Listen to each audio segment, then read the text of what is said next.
हे guys, myself DRS Kelly और आज हम डिस्कशन करने वाले हैं एक ऐसे टॉपिक के बारे में जो काफ़ी इंपॉर्टेंट टॉपिक होने वाला है। क्योंकि ये डिजीज़ कहीं ना कहीं हमारे गार्जियन से या हमारे पेरेंट्स से कनेक्टेड हो सकता है। यस, मैं बात करने वाला हूँ पार्किंसन डिजीज़ के बारे में कि पार्किंसन डिजीज़ आखिर होता क्या है एंड ये किस बॉडी के पार्ट को अफेक्ट करता है एंड इससे क्या क्या परेशानियां सामने आती हैं एंड उन परेशानियों को किस तरह से हैंडल किया जा सकता है एंड इसका क्या क्या इलाज हो सकता है। पार्किंसन डिजीज एक तरह का ब्रेन डिसऑर्डर होता है जिसमें पेशेंट को बॉडी में सैकिंग यानी कि कपकपन, लड़खड़ाहट या फिर अकड़न या फिर बॉडी को बैलेंस करने में परेशानी आने लगती है, जिससे पेशेंट कभी कभी अपने आप को बहुत कमजोर या लाचार महसूस करने लगता है एंड इसी कंडीशन को पार्किंसन डिजीज के नाम से पहचाना जाता है। तो अब हम लोग देख लेते हैं पार्किंसन डिजीज के काउजेस को कि पार्किंसन डिजीज आखिर होता कैसे है या पार्किंसन डिजीज होने का कारण क्या है।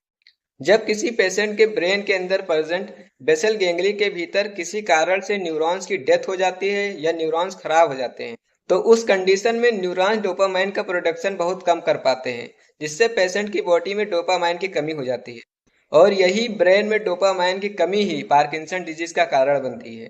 हालांकि साइंटिस्ट न्यूरॉन्स के डेथ का मेन रीजन अभी भी नहीं पता कर सके हैं। तो अब देख लेते हैं पार्किंसन डिजीज के सिम्टम्स को कि किस तरह से किसी पेशेंट में पार्किंसन डिजीज को पहचाना जा सकता है। तो किसी पेशेंट के हाथ, पैर, सर या मुंह के जबड़े में कपकपाहट या लड़खड़ाहट रहना, किसी पेशेंट के बॉडी मूवमेंट में स्टीफनेस या अकड़न रहना, किसी पेशेंट का चलना, बोलना या कोई काम बहुत स्लो मूवमेंट में करना और पेशेंट को चबाने में या कुछ बोलने में डिफिकल्टी महसूस होना। तो अब बात करते हैं मेडिसिन की। तो पार्किंसन डिजीज में पेशेंट की कंडीशन को देखते हुए टोटल 4 तरह की दवाइयां दी जाती है। तो पहला है डोपामाइन प्रमोटर, जिसके अंदर प्रोमीपेक्जल एंड रोटिगोटाइन आता है। इसका यूज पेशेंट के ब्रेन के अंदर डोपामाइन रिसेप्टर को इंक्रीज करने के लिए किया जाता है। दूसरा है एंटी डिप्रेशन। एंटी डिप्रेशन में अमिट्रिप्टिलाइन और इसिटालोप्राम आता है, जिसका यूज पेशेंट को बेटर फील कराने में या पेशेंट को डिप्रेशन से बचाने के लिए किया जा सकता है।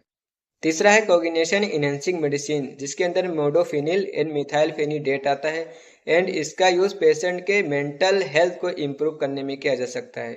एंड चौथा है एंटी ट्रेमर ड्रग, जिसमें क्लोनाजेपाम एंड अल्प्राजोराम आता है एंड इसका यूज पेशेंट के झटके को, कंपन को या लड़खड़ाहट को कंट्रोल करने में किया जा सकता है। तो thank you so much friends, I hope आपका पार्किंसन डिजीज से रिलेटेड सारा डाउट क्लियर हो गया होगा। अगर अब भी आपके मन में कोई डाउट बचता है तो आप कमेंट सेक्शन में आकर उस डाउट को क्लियर कर सकते हैं। नमस्ते, सलाम दोस्तों, मिलते हैं फिर कभी एक नए टॉपिक के साथ। तब तक के लिए आप अपना और अपनी सेहत का ख्याल रखें। जय हिंद।